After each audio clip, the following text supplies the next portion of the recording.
అందరికీ నమస్కారం.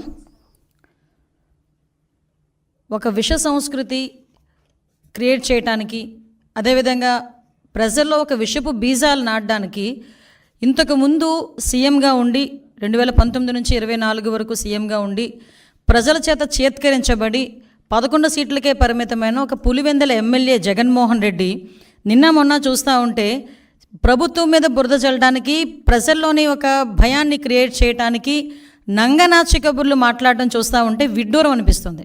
ఎందుకంటే సుమారుగా 2019 నుంచి 24 వరకు కూడా అతను సీఎం అయిన తర్వాత నుంచి కూడా అంబేద్కర్ రాజ్యాంగాన్ని పక్కన పెట్టి రాజారెడ్డి రాజ్యాంగాన్ని ఇంప్లిమెంట్ చేయడానికి పోలీసులను సైతం తన చెప్పు చేతుల్లో ఉంచుకొని ప్రజలందరినీ భయభ్రాంతులను చేసి, ప్రజల మీద హత్యలు చేసి, ప్రజల్లోని ఒక భయానకమైన వాతావరణాన్ని క్రియేట్ చేసి, ఇతగాడు కనుక ముఖ్యమంత్రిగా ఉంటే మేము ఎవరూ కూడా బతకలేము అన్న ప్రజల్లోని ఒక అభిప్రాయం ఏర్పడిందంటే అతను రాజారెడ్డి రాజ్యాంగాన్ని ఎంత క్లియర్గా ఇంప్లిమెంట్ చేస్తాడో మనందరికీ అర్థమవుతుంది. దాని యొక్క పర్యవసానమే చంద్రబాబు నాయుడు గారు లాంటి వాళ్ళు, పవన్ కళ్యాణ్ గారు లాంటి వాళ్ళు, మోడీ గారు లాంటి వాళ్ళు ఈ రాష్ట్రానికి అవసరము, ఈ రాష్ట్ర అభివృద్ధికి అవసరం అనే ఒకే ఒక ఉద్దేశంతో 164 సీట్లు ఎన్డీఏకి ఇచ్చి ప్రజలు ఈరోజు గెలిపించి సీఎం స్థాయిలో మన చంద్రబాబు నాయుడు గారిని, డిప్యూటీ సీఎం స్థాయిలో పవన్ కళ్యాణ్ గారిని కూర్చోబెడితే అది చూసి ఓర్వలేక ఏ రకంగానైనా గవర్నమెంట్ మీద బురద చల్లుదాము, గవర్నమెంట్ని ఇరకాటంలో పెడదాము అని చెప్పి శవ రాజకీయాలు అన్నవి స్టార్ట్ చేసిన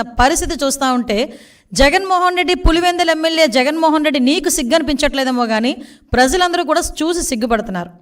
ఎందుకంటే అసలు ఎందుకు ఓడిపోయాము అన్న దాని గురించి వాళ్ళు చర్చించుకోవడం పక్కన పెట్టండి. ఎందుకు ఓడిపోయారన్న సంగతి వాళ్ళందరికీ కూడా తెలుసు. కానీ ఈరోజు ఎక్కడో ఒక మాచర్లలోని వర్గ విభేదాల వల్ల జరిగిన ఒక హత్యను తీసుకొచ్చి దాన్ని వేదికగా మార్చుకొని ఏదో రకంగా తిరిగి తీసుకొచ్చి నంగనాచి కబుర్లు మాట్లాడాలి, ప్రజల్లోని మళ్ళీ ఒక భయాన్ని క్రియేట్ చేయాలి అని చెప్పి బురద జల్లే కార్యక్రమానికి శ్రీకారం చుట్టడానికి అని చెప్పి ఒక డైవర్షన్ పాలిటిక్స్ చేయడానికి ఈరోజు మళ్ళీ జగన్మోహన్ రెడ్డి ముందుకొచ్చి మొన్న ప్రెస్ మీట్లో మాట్లాడాడు. నిజంగా చెప్పాలంటే జగన్మోహన్ రెడ్డి ఆ రోజు మాట్లాడిన మాటల్ని బేస్ చేసుకొని ఈరోజు గవర్నమెంట్ ఎందుకు అతని మీద చర్యలు తీసుకోకూడదు? ఎందుకు నేను ఈ మాట మాట్లాడుతున్నానంటే ఆ రోజు జగన్మోహన్ రెడ్డి మాట్లాడుతూ చాలా ఎలిగేషన్స్ చేశారు. ఆ ఎలిగేషన్స్లో సుమారుగా 36 రాజకీయ హత్యలు జరిగినాయి ఈ 45 రోజుల్లో. దగ్గర 300కు పైగా హత్యాయత్నాలు, 35 ఆత్మహత్యలు అని చెప్పి ఏదో 560 చోట్ల ప్రైవేట్ ఆస్తులను ధ్వంసం చేశారని రకరకాలైన ఎలిగేషన్స్ అనమాట. 490 ప్రభుత్వ ఆస్తులను ధ్వంసం చేశారని, 1000 వరకు దౌర్జన్యాలు, దాడులు చేశారని ఫిగర్స్తో సైతం ఇచ్చారు. వీటన్నిటి గురించి పక్కన పెట్టు. 36 రాజకీయ హత్యలను మాట్లాడు. నీ దగ్గర డేటా ఉందా? డేటా ఉంటే నాకు ఇవ్వండి ఒకసారి. యాజ్ హోమ్ మినిస్టర్గా అడుగుతున్నాను నేను. నీ దగ్గర నిజంగానే 36 రాజకీయ హత్యలు జరిగినాయి అని చెప్పి నీ దగ్గర కనుక డేటా ఉంటే ఇవ్వు. డేటా లేకపోతే ఎందుకు అలా చేసావు? నీ మీద ఎందుకు చర్య తీసుకోకూడదు పులివెందుల ఎమ్మెల్యే జగన్మోహన్ రెడ్డి నీ మీద? ఎస్, ఒకసారి చెప్పాలి.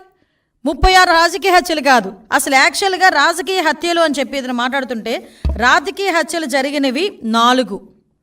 మీకు ఇంకో విషయం చెప్పనా? నేను ఇది ప్రజలకు చెప్తున్నా, జగన్మోహన్ రెడ్డికి చెప్పాల్సిన అవసరం లేదు. ఎందుకంటే జగన్మోహన్ రెడ్డికి విషయం తెలుసు.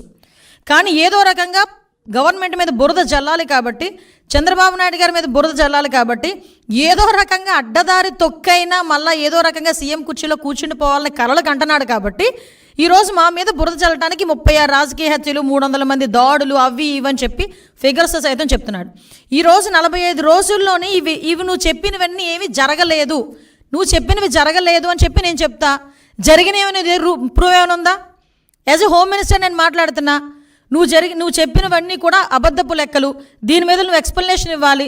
దీని మీద నేను కేసు పెట్టాలనుకుంటున్నాను. ఎందుకు కేసు పెట్టకూడదు? ఎందుకు చర్యలు తీసుకోకూడదు జగన్మోహన్ రెడ్డి మీద? ఈరోజు ప్రభుత్వం మీద అప్పుడు నిజంగా జరిగిన ఇన్సిడెంట్లే రంగనాయకమ్మ గారు జరిగిన ఇన్సిడెంట్ అమరావతి గురించి ఒక చిన్న పోస్ట్ పెట్టారని సిఐడి వాళ్ళని పంపించి ఆవిడ వయసును కూడా పక్కన పెట్టి వాళ్ళ చేత విచారణ జరిపించి సిఐడి ఆఫీసులో కూర్చోబెట్టి విచారణ చేపట్టావు. ఇలాంటి సంఘటనలు గౌతు శిరీష గారు ఒక చిన్న పోస్ట్ గవర్నమెంట్కి వ్యతిరేకంగా పెట్టారని సిఐడి నోటీస్ ఇచ్చి ఆవిడని సిఐడి ఆఫీసులో కూర్చోబెట్టావు. చింతకాయల విజయ్ గారిని ఇలా చాలామంది మా టీడీపీ లీడర్లని కాకుండా జనసేన లీడర్లని కూడా గవర్నమెంట్ మీద యాడ్వర్స్గా తప్పుగా ఒక పోస్ట్ పెడితేనే, నిజం అయినప్పటికీ కూడా తప్పుగా మీకు వ్యతిరేకంగా ఒక పోస్ట్ పెడితేనే సిఐడి ఆఫీసులను తీసుకొచ్చి నువ్వు కూర్చోబెట్టి చర్యలు తీసుకొని మా మీద ఎంక్వైరీలు వేసావు. ఈ రోజుకి కేసులు నడుస్తున్నాయి, ఈ రోజుకి కేసులు సంబంధించి కోర్టుల చుట్టూ తిరుగుతున్నారు. మరి ఇంత డెలిబరేట్గా ఒక శవాన్ని అంటే పలకరించడానికి వెళ్ళి అక్కడ ఏదో హత్య జరిగింది, ఆ కుటుంబాన్ని పరామర్శించడానికి వెళ్ళి పరామర్శించడం మానేసి బయటకు వచ్చి నువ్వు గవర్నమెంట్ మీద ఎలిగేట్ చేసావు. ఎలిగేట్ చేసేటప్పుడు ఎన్ని హత్యలు జరిగినాయి అని ఇలాగని చెప్పి తప్పుడు లెక్కలు నువ్వు ఎందుకు ఆధారాలు చూపించాలి? ఈరోజు నేను చెప్తున్నా, ఒక హోమ్ మినిస్టర్గా ఇక్కడ పొలిటికల్ మర్డర్స్ అనేవి 4 జరిగినాయి. మీకు ఇంకో విషయం చెప్పనండి, ఆ 4 కూడా 3 టీడీపీ వాళ్ళే చచ్చిపోయారు. తెలుసా మీకు? అందులో ఒకడే వైసీపీ వాడు చనిపోయింది. నేను క్రైమ్ నెంబర్తో సైతం ఇస్తా. క్రైమ్ నెంబర్ 137/24, అది దుగ్గిరాల పిఎస్లో 4/6 జూన్ 4వ తారీఖున జరిగింది. చనిపోయింది కాసిం, చంపింది కమల్, వైసీపీ అతను. కావలస్తే మీరు political rivalry, accused belong to YCP and deceased to TDP. Due to political rivalry he was killed. The deceased was wearing TDP scarf and moving around which lead of alteration. What అలాంటిది ఇంకొకటి క్రైమ్ నెంబర్ 92/24 వెల్దుర్తి 9వ తారీఖున జరిగింది. Deceased TDP M Girinath Chowdary, TDP అతను చనిపోయాడు. సూదేపల్లి రమేష్ ఇతరులు YCP వాళ్ళు accused, అది కూడా political rivalry. Crime number 92/24 Putluru, అక్కడ మాత్రమే ఎరకయ్య అని ఒక వైసీపీ అతను చనిపోయాడు. అక్కడ నరసింహస్వామి అండ్ అదర్స్ టీడీపీ వాళ్ళు ఉన్నారు. Next 4th one 148/24 Rayadurgam PS 9th జరిగింది. ఇది గొల్ల ఆదికేశవులు టీడీపీ ఆయన్ని చంపేశారు. ఎవరు? వైసీపీ వాళ్ళు, కేశవరెడ్డి అండ్ అదర్స్. ఇవన్నీ కూడా పొలిటికల్ మర్డర్స్ జరిగినవి 4. ఆ 4లో 3 చనిపోయింది టీడీపీ వాళ్ళు. ఈరోజు నువ్వు ఏ మొహం పెట్టుకుని 36 హత్యలు పొలిటికల్ హత్యలు జరిగినాయని చెప్పి ప్రజలను భయభ్రాంతులు చేయడానికి సిద్ధపడుతున్నావు? ఇంకా నీ మాటలు నమ్మేస్తారని అనుకుంటున్నావా జగన్మోహన్ రెడ్డి, పులివెందుల ఎమ్మెల్యే? ఇంకా నీ మాటలు నమ్మేస్తారని జనాలు అనుకుంటున్నావా? దీనికి ఒక ప్రైమ్ మినిస్టర్కి నువ్వు లెటర్ రాసి రాష్ట్రపతి దగ్గరికి వెళ్ళి రాష్ట్రపతి పాలన విధించాలి, ఇక్కడ రాజ్యాంగం అన్నది భ్రష్టు పట్టిపోయిందని నువ్వు మాట్లాడుతున్నావు కదా. అసలు విషయం చెప్పను ఒకసారి. ఆంధ్రప్రదేశ్ హైకోర్టు తమరు 2019లో పీఠం ఎక్కిన తర్వాత 2020లోనే ఇక్కడ కాన్స్టిట్యూషనల్ బ్రేక్ డౌన్ జరుగుతుందని డైరెక్ట్గా హైకోర్టు ఆ రోజు మాట్లాడింది. దీనికేం సమాధానం చెప్తావు? ఆ రోజు 14 సంవత్సరాల సీఎం తర్వాత ఇప్పుడు మళ్ళీ సీఎంగా ఉన్నారు చంద్రబాబు నాయుడు గారు. ఏ రోజైనా అతని హయాంలో, అతని అడ్మినిస్ట్రేషన్లో ఇలాంటి కామెంట్ ఏ కోర్టు అయినా ఎవరైనా చేయగలిగారా? ఒకసారి చెప్పండి. నువ్వు పీఠం ఎక్కిన ఒక సంవత్సరంలోనే, సీఎం అయిన సంవత్సరంలోనే ఆంధ్రప్రదేశ్ హైకోర్టు ఇలా మాట్లాడింది నీ మీద. ఇది అథెంటికేషన్.